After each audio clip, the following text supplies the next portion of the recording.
The morning sun cast long shadows across the golden wheat fields of New Jeju.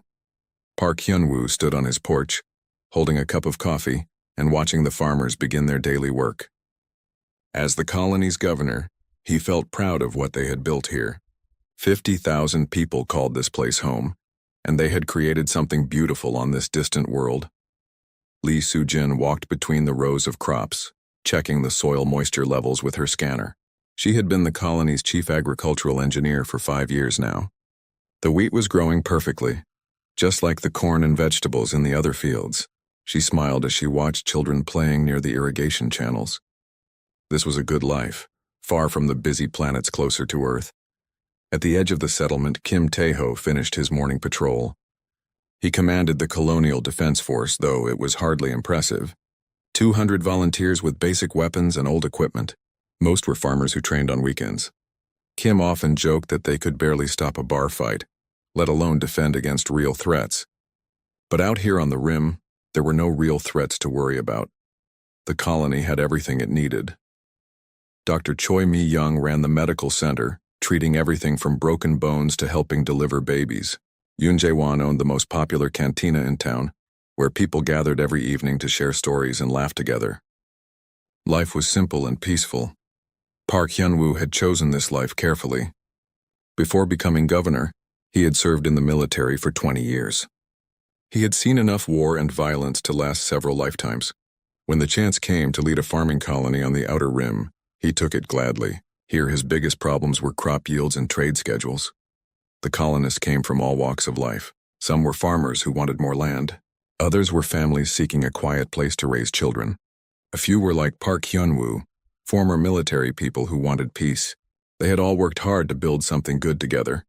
New Jeju sat far from the main shipping lanes.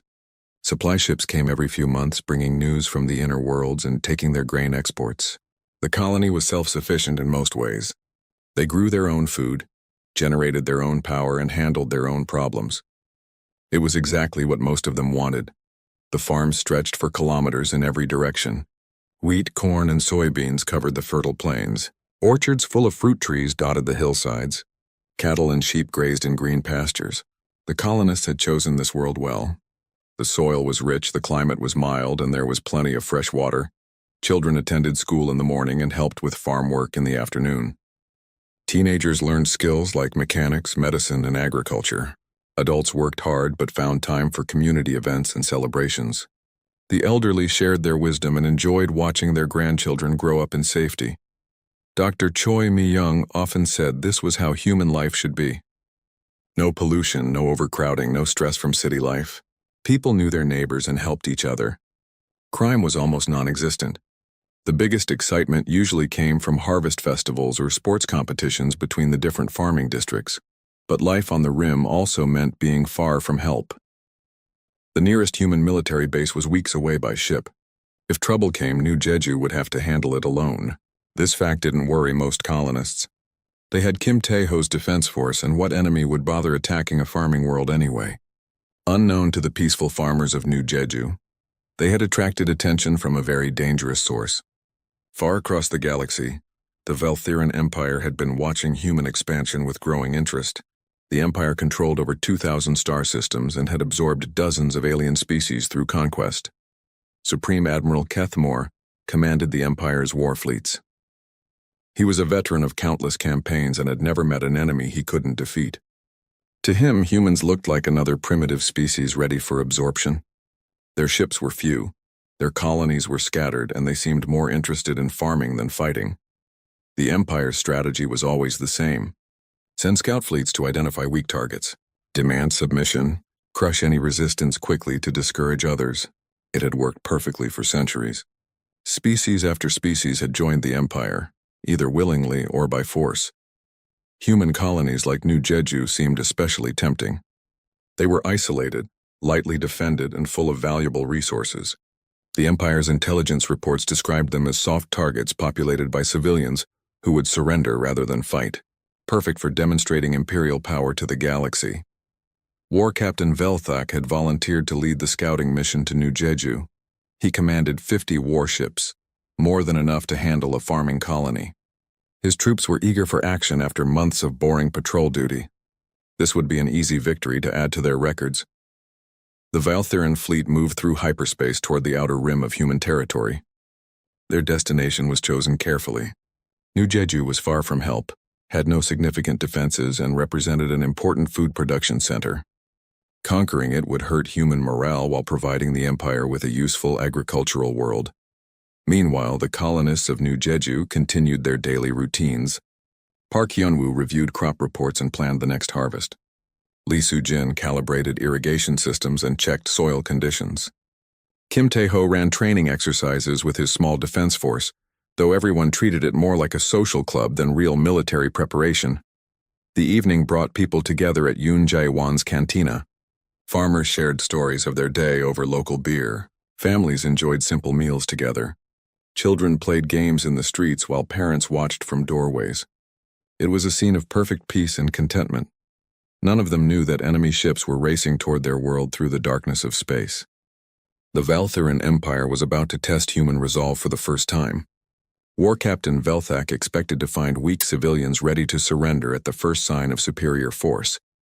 But the galaxy held many secrets, and not everything was as it appeared. The peaceful farming colony of New Jeju had its own hidden depths. The simple farmers and their quiet governor carried secrets that would soon shock an empire that had never known defeat. Tomorrow would bring changes that none of them could imagine.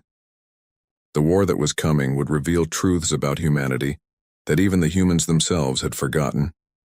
And it would all begin with what seemed like a simple demand for surrender from an alien fleet that had chosen the wrong target. The morning alarm bells rang across New Jeju, just as the farmers were beginning their daily work. Park Hyunwoo rushed to the communication center, his coffee forgotten on the kitchen table. The duty officer, a young woman named Han Sora, looked pale as she handed him the scanner readout. "Governor, we have 50 unknown ships dropping out of hyperspace at the edge of our system," she said, her voice tight with worry. "They're big, sir. Much bigger than our supply ships." Park Hyunwoo studied the display with practiced eyes. The ships showed weapon signatures and military-grade shielding. This was no trading fleet or peaceful contact mission. He activated the colony-wide communication system with steady hands. "Attention all residents of New Jeju. We have visitors approaching our system. Please remain calm and continue your normal activities while we establish contact. This is likely a routine patrol or trade inquiry." His calm voice helped ease the panic that had begun to spread through the settlement. People gathered in small groups, talking quietly and watching the sky. Children stayed close to their parents. The farmers set down their tools and waited to see what would happen next. Within hours, the alien fleet had moved into orbit around New Jeju. The ships were massive and clearly built for war. Strange symbols marked their hulls, and weapon ports dotted their surfaces like hungry eyes. The colonists had never seen anything like them. War Captain Velthak opened communications from his flagship. His image appeared on screens throughout the colony, showing a tall creature with gray skin and sharp features. When he spoke, his voice carried the weight of absolute authority. "Primitive humans of this world," he began, his tone dismissive and cold. "I am War Captain Velthak of the glorious Valthyran Empire. Your species has attracted our attention. We offer you the honor of joining our great civilization under Imperial rule." Park Hyunwoo responded carefully, playing the role of a nervous civilian administrator. We welcome contact with your people, Captain, but we are simple farmers here. We have no authority to speak for our government." "Perhaps you should contact Earth directly." The alien captain laughed, a harsh sound that made the colonists flinch. "Earth is far away, human. You will decide for yourselves. Submit to the Empire and your lives will continue under our protection. Resist and your world will serve as an example to others who might defy us." "How long do we have to decide?" Park Hyunwoo asked, his voice shaking slightly. Behind the obvious fear, he was calculating rapidly. Every moment of delay was precious. "You have 48 of your hours," Velthak declared. "Use this time wisely. Consider the fate of species who chose poorly in the past. We will establish a blockade to ensure no one leaves while you make your decision." The transmission ended, leaving the colonists in shocked silence. Families gathered in their homes, holding each other close. Some people cried openly. Others stared at the alien ships now visible as bright dots in the daytime sky. Kim Tae-ho called an emergency meeting of the Defense Force. The 200 volunteers gathered in the community center, looking lost and frightened. Their training had been basic, their equipment was old, and they faced an enemy with overwhelming firepower. "I won't lie to you," Kim told his people. "We can't fight ships like that with what we have, but we can make plans to protect our families, help people stay calm, keep order if panic starts to spread." Dr. Choi Mi-young prepared the medical center for possible casualties. She organized supplies and trained volunteers in basic first aid. Her hands were steady, but her heart raced as she thought about what might come. Meanwhile, activity increased throughout the colony in ways the watching aliens couldn't detect. Lee Soo-jin worked frantically in the agricultural facilities, checking systems that had nothing to do with farming. Her technical expertise extended far beyond soil science and crop rotation. Yoon Jae-won closed his cantina early and gathered with other community leaders. They spoke in quiet voices about evacuation plans and emergency procedures. To any observer, they looked like frightened civilians trying to organize in a crisis. The Velthyran fleet settled into a standard blockade formation. Their sensors monitored all communication frequencies, watching for any attempt to call for help. They detected exactly what they expected: panicked messages between family members, local officials trying to maintain order, and desperate pleas for someone to contact Earth. War Captain Velthak was satisfied with human reactions. The colonists showed appropriate fear and confusion. Their defense force was laughably small and poorly equipped. Their leader seemed like a typical civilian administrator, overwhelmed by a situation beyond his experience. Just as intelligence predicted, he told his officers, "These humans are soft. They grow food and raise families, but they know nothing of war. When the deadline expires, they will surrender without firing a shot." His confidence was shared throughout the Velthyran fleet. The soldiers prepared for an easy occupation duty rather than combat. Some even joked about spending their shore leave on a pleasant agricultural world with cooperative natives.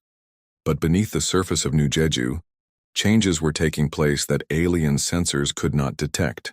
Deep underground, massive systems came online for the first time in years. Power flowed through hidden networks. Sealed chambers opened to reveal equipment that had waited patiently for this moment. Park Hyun-woo met with his key staff in a bunker that officially didn't exist. The scared administrator was gone, replaced by a man whose eyes held the cold calculation of a born tactician. Around him, his people showed the same transformation. "Status report," he said simply.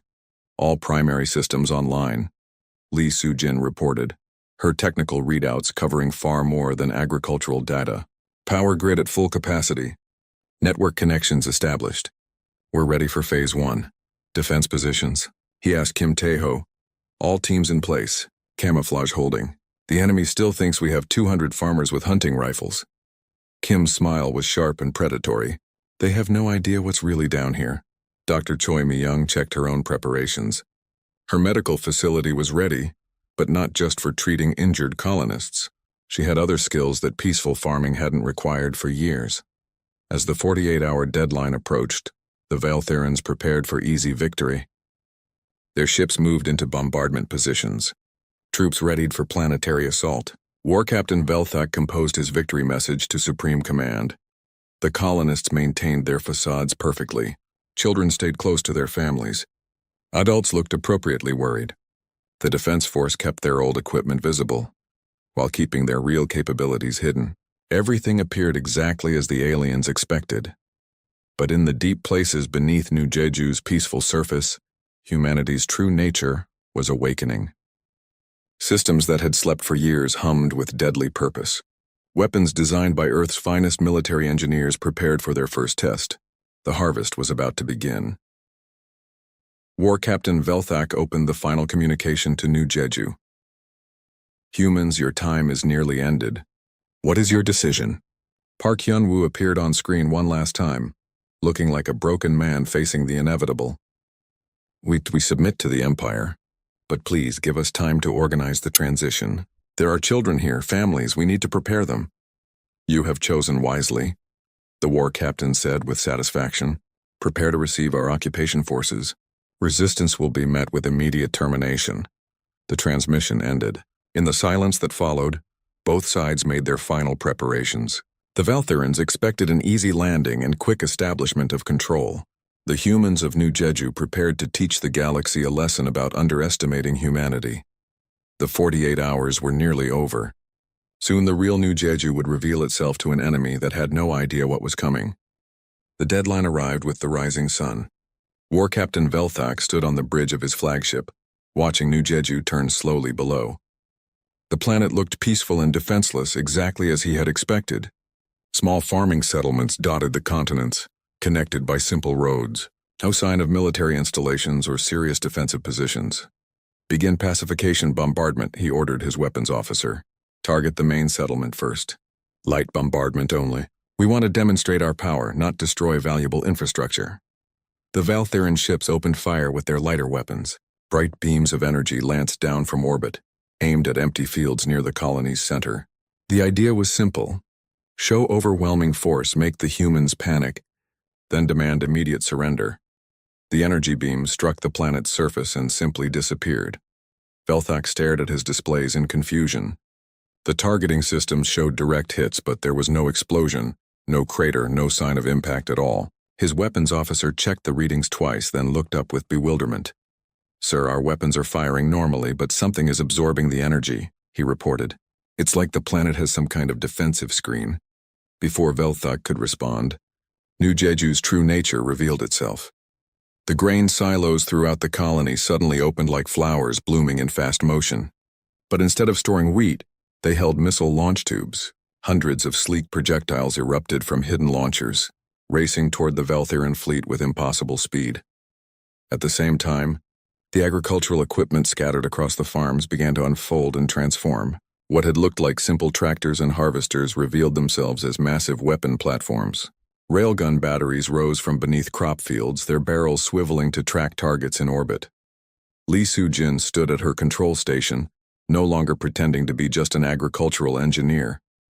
Her real expertise was in military technology and defensive systems. With practiced efficiency, she coordinated the planet's awakening arsenal. "First-wave missiles away," she reported to Park Hyun-woo. "Railguns coming online. Energy shields at full power." Park Hyun-woo had dropped his mask of frightened civilian. The man who now commanded New Jeju's defense was clearly a veteran military officer, his orders crisp and confident. "Target priority Alpha." "Take out their heavy cruisers first." The Valtheran fleet reeled under the sudden assault.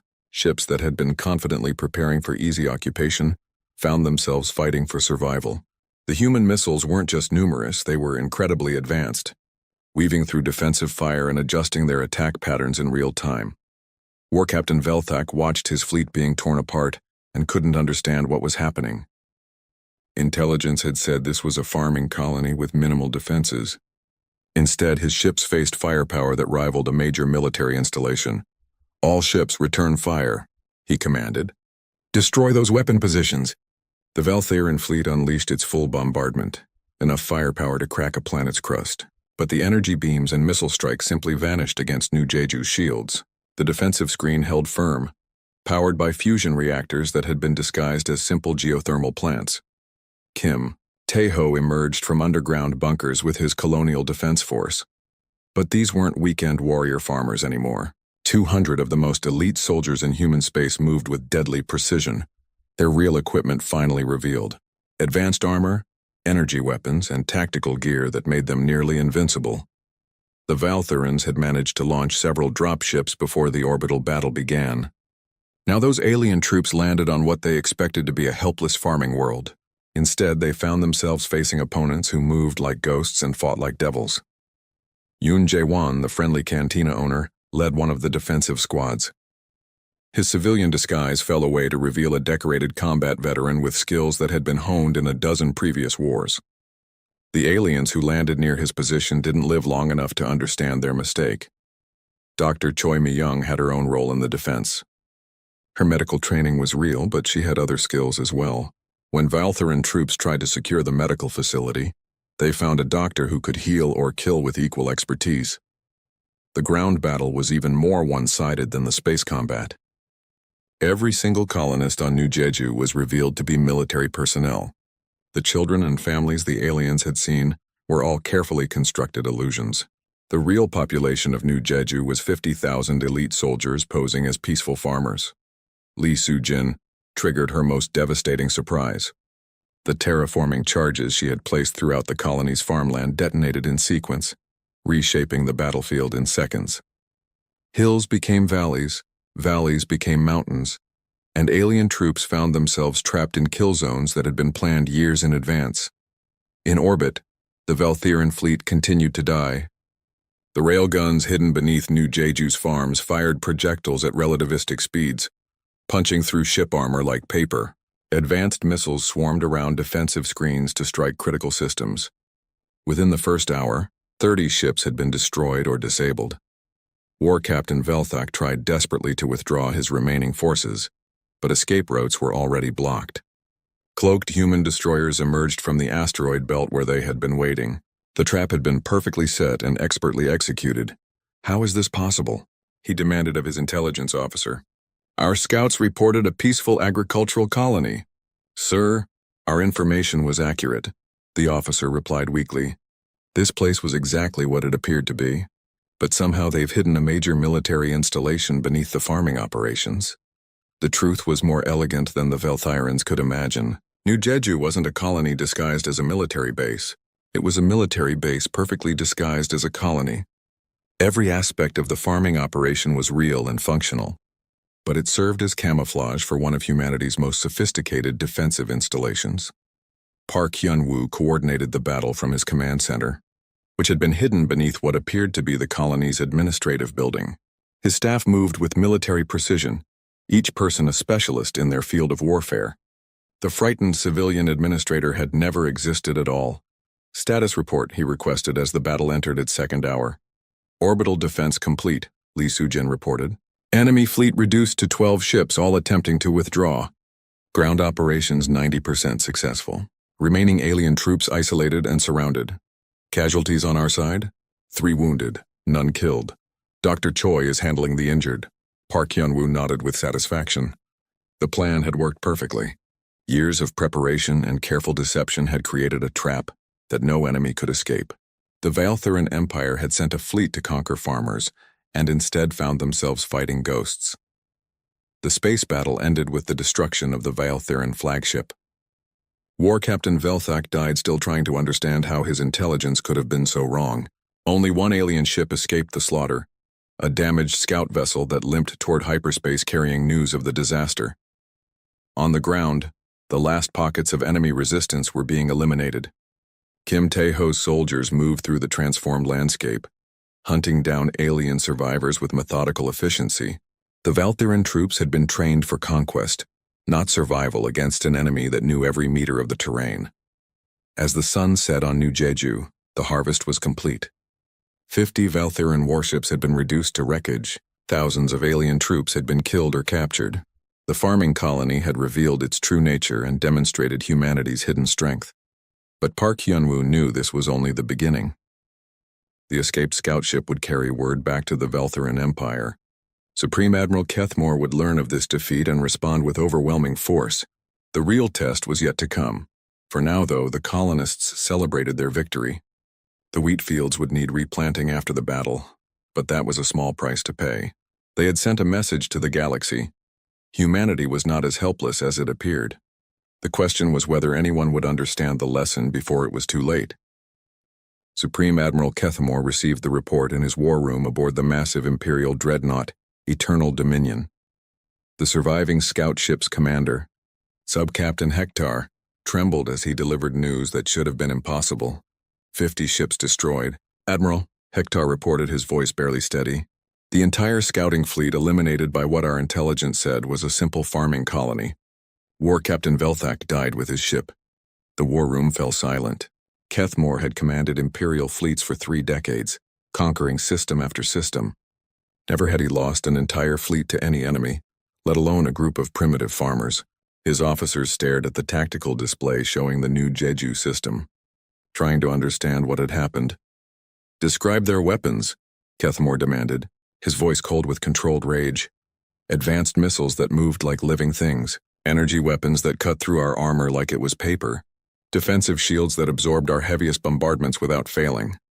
Hector's hands shook as he continued. "And the ground troops, Admiral. They weren't farmers at all.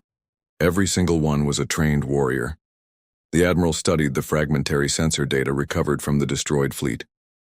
The readings showed technology that matched or exceeded Imperial standards. This wasn't possible according to everything they knew about human capabilities. How many actual military personnel? He asked. All of them, sir. 50,000 soldiers disguised as civilians and farmers. The entire colony was a trap waiting to be sprung. Kethmore's fury grew cold and calculating. One defeat could be explained as poor intelligence or bad luck. But this level of deception suggested something far more dangerous. If humans could hide 50,000 elite troops as farmers, what else were they hiding? Summon the War Council, he ordered. The humans have shown their true nature. Now they will face the Empire's full response. Within hours, the Imperial command structure moved into action. The defeat at New Jeju couldn't be allowed to stand. Other species were watching, and any sign of Imperial weakness would encourage rebellion throughout the Empire. Admiral Kethmore assembled the 5th Battle Fleet, 500 warships, and 100,000 troops. It was enough firepower to sterilize an entire star system if necessary. The humans would pay for their deception with their lives, and their destroyed world would serve as a warning to the galaxy. On New Jeju, the colonists prepared for the storm they knew was coming. Park Hyun-woo stood in his command center, reviewing casualty reports from the first battle. 3 wounded soldiers was an remarkably light cost for such a complete victory, but he knew the real test was yet to begin. Admiral Song's fleet is en route, Lee Soo-jin reported from her engineering station. 20 ships ETA 4 days. They're bringing reinforcements and resupply. Park Hyun-woo nodded, though 20 ships seemed pitifully small compared to what the Empire would send in response. Admiral Song Ki-tae commanded one of humanity's patrol fleets, designed more for exploration than major combat operations. Kim Tae-ho entered the command center with an update on the captured Valtheran soldiers. 53 prisoners, all wounded but stable. Dr. Choi is treating them in the secure medical facility. Some are talking. What are they saying? They're confused and terrified. They truly believed this was a simple farming colony. Their intelligence was accurate as far as it went. We really do grow crops and raise livestock. They just didn't know what else we do here. The success of the deception was both their greatest strength and biggest weakness. New Jeju really was a functioning agricultural colony. The wheat fields, the livestock, the civilian infrastructure, all of it was genuine. But it also served as perfect camouflage for a military installation that had taken decades to build. Dr. Choi Mi-young finished treating the last of the wounded defenders and joined the command staff briefing. Her dual role as doctor and soldier was typical of everyone on New Jeju. They all had civilian jobs that were both real and fake at the same time. The wounded Valtherans are recovering well, she reported. I've been questioning them about their fleet's capabilities. They're trained soldiers, but they've never faced opponents like us before. Yoon Jae-won arrived with intelligence gathered from his own sources. His cantina had been destroyed during the battle, but the friendly barkeeper had other skills that served the colony's defense. Like everyone else on New Jeju, he was much more than he appeared. Long-range sensors are picking up hyperspace distortions in the outer system, he announced. Something big is coming. Multiple large signatures probably within 2 days. Park Hyun-woo studied the tactical projections with growing concern. The Empire's response would be overwhelming by any normal standard. 500 ships would be enough to crack a planet's crust if they couldn't be stopped in space. Status of our orbital defenses? He asked Lee Soo-jin. All systems operational and fully charged. But Admiral, we expended 60% of our missiles in the first battle. Against 500 ships, we'll run out of ammunition before we run out of targets. The mathematics were harsh but clear. New Jeju's defensive systems had been designed to handle raiding fleets and scouting forces, not a full Imperial battle fleet. They had prepared for the wrong kind of fight, but preparation had other dimensions beyond pure firepower. Messages flowed through hidden communication networks, reaching destinations throughout human space. The attack on New Jeju was triggering protocols that had been planned for years but never used. Admiral Song Ki-tae's fleet dropped out of hyperspace right on schedule. 20 human ships that looked tiny compared to what was coming behind them. But Song was a careful commander who understood the bigger picture better than most. He established contact with New Jeju immediately. Governor Park, good to see you're still alive down there. That was impressive work against the scouting fleet. Thank you, Admiral. But we're about to face something much worse. Imperial intelligence suggests 500 ships minimum, possibly more. I know. That's why I brought friends. Song transmitted new tactical data that made Park Hyun-woo smile for the first time in days. The 20 ships were just the visible force. Hidden throughout the system were cloaked vessels, automated weapon platforms, and other surprises that would multiply their effective strength significantly. The evacuation ships are ready to begin civilian withdrawal, Song continued, maintaining the fiction that New Jeju still held actual civilians who needed protection. But the evacuation ships weren't removing people from New Jeju. They were bringing more soldiers and equipment to the planet. Every transport that appeared to carry fleeing families actually delivered additional special forces teams and advanced military hardware. Lee Soo-jin coordinated the false evacuation while preparing the planet's enhanced defenses. To any observer, it would look like New Jeju was being abandoned by terrified colonists. In reality, the human presence was being strengthened and reinforced. Meanwhile, the Imperial fleet continued its approach. Supreme Admiral Kethmore reviewed his battle plans from the bridge of his flagship. This time there would be no surprises. His overwhelming force would crush any resistance and make an example of human defiance. "Admiral, we're detecting evacuation ships leaving the planet," his intelligence officer reported. "Multiple civilian transports heading for the outer system." "Let them go," Kethmore decided. "Fleeing civilians will spread word of what happens to those who resist the Empire. Their fear will serve our purposes." The evacuation continued for 2 days while the Imperial fleet approached. To the watching aliens, it appeared that New Jeju was being abandoned by its people. The defenders were giving up without a fight, just as civilized beings should when faced with overwhelming force. Dr. Choi Mi-young supervised the loading of her medical evacuees onto the transports.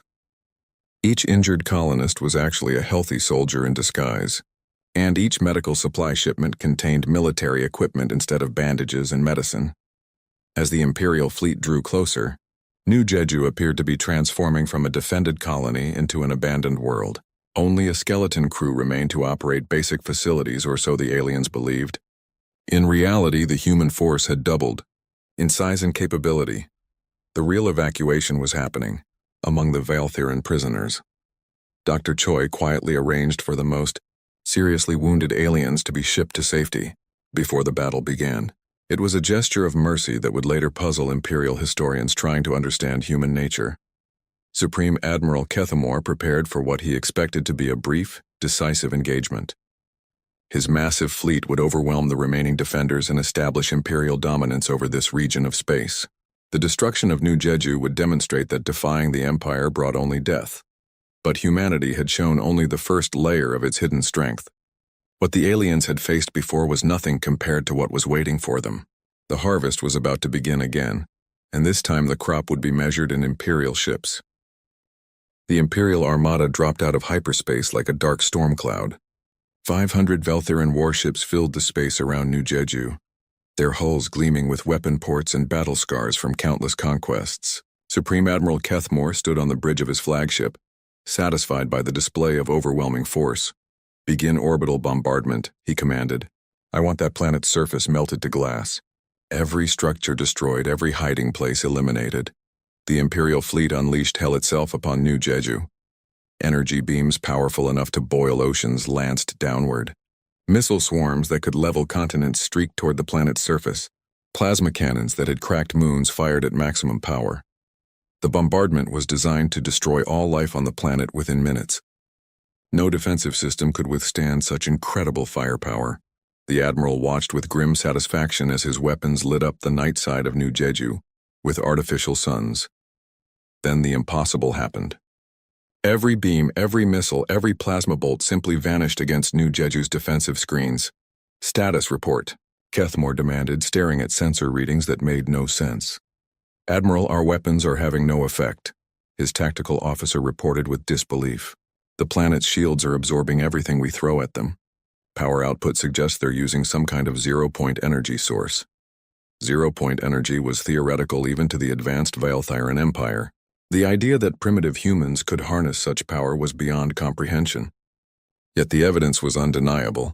New Jeju remained completely undamaged despite bombardment that should have sterilized its surface, Admiral. Song Kite watched the Imperial fleet, from his command ship hidden in the asteroid belt. His 20 visible vessels looked pathetically small compared to the enemy armada, but appearances could be deceiving. The real strength of his force lay in what the aliens couldn't see. All stealth units begin Phase 1, he ordered calmly.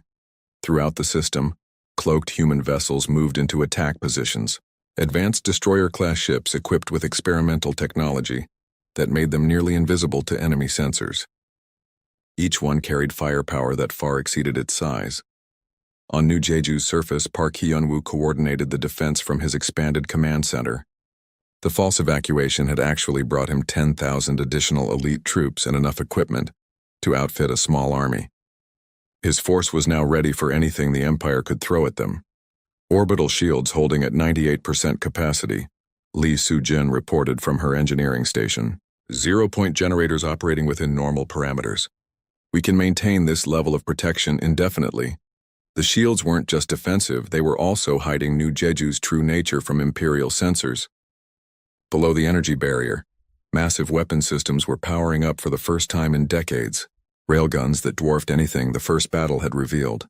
Missile launchers capable of saturating space with smart projectiles. Energy weapons that could punch through the heaviest armor.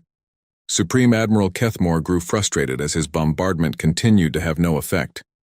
Hours passed with no sign that the planet's defenses were weakening. His fleet was expending massive amounts of ammunition and energy for zero results. Deploy ground forces, he finally ordered. If we cannot break their shields from orbit, we will take the planet by direct assault. The Imperial fleet launched every transport and landing craft it carried. 100,000 Velthiran troops descended toward New Jeju's surface in the largest planetary assault in their history. Kethmore was determined to overwhelm the defenders through sheer numbers if advanced technology wouldn't work. The alien troops passed through New Jeju's shields without resistance. The defensive barrier was designed to stop energy weapons and missiles, not physical objects moving at relatively low speeds. Landing craft touched down across every continent, disgorging soldiers equipped for total warfare. What they found waiting for them redefined their understanding of combat. Kim Tae-ho had used the preparation time well. His expanded force of 10,000 soldiers had transformed New Jeju into the ultimate defensive position. Every hill had been fortified, every valley turned into a kill zone.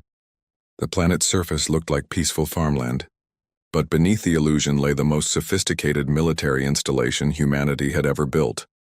The first wave of Imperial troops landed near what appeared to be abandoned farming villages. They advanced cautiously, expecting to find empty buildings and frightened civilians. Instead, they walked into perfectly planned ambushes that had been designed by military engineers with decades of experience. Yoon Jae-won led one of the defensive teams that emerged from hidden bunkers to engage the landing forces. His expertise went far beyond serving drinks and managing a cantina. Every member of his unit was a specialist in close-quarters combat, with skills honed through years of training. The Imperial soldiers were competent warriors who had conquered dozens of worlds.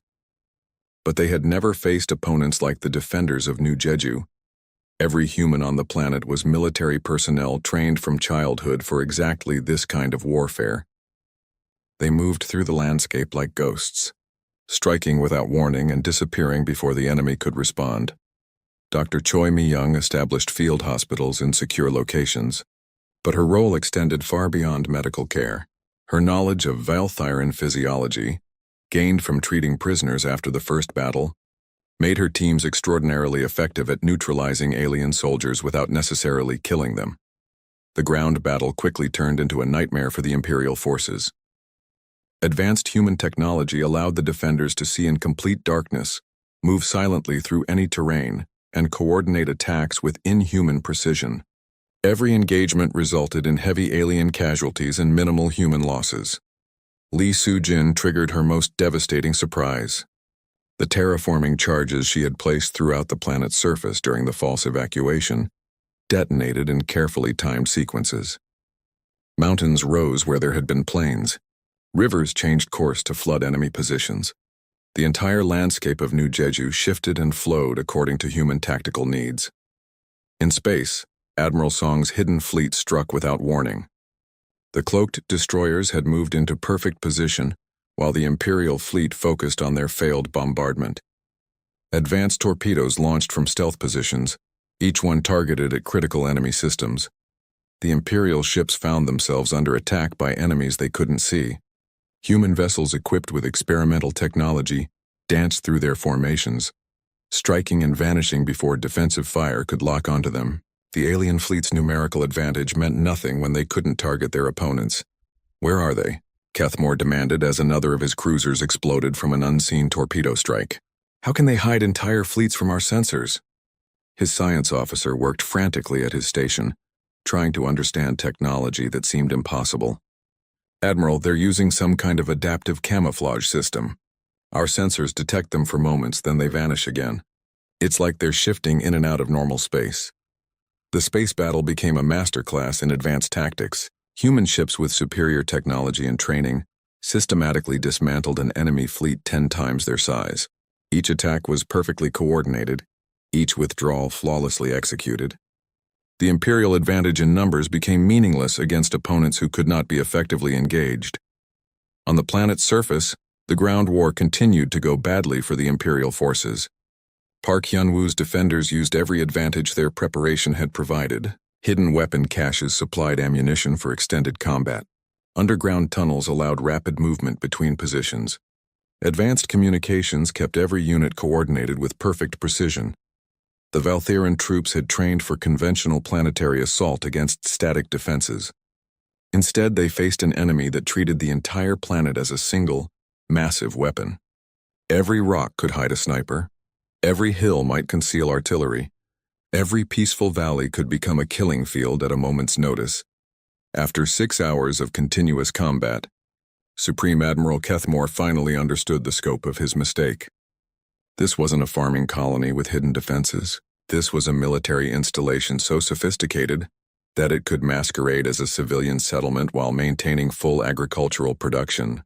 The deception was perfect because it wasn't really deception at all. His ground forces were being systematically destroyed by defenders who knew every meter of terrain. His fleet was being picked apart by enemies who could strike from invisibility. The bombardment had accomplished nothing except wasting ammunition against shields powered by technology the Empire didn't possess. "Admiral, we're receiving a communication from the human forces," his communications officer reported. Park Hyun-woo's image appeared on the main screen of the Imperial flagship.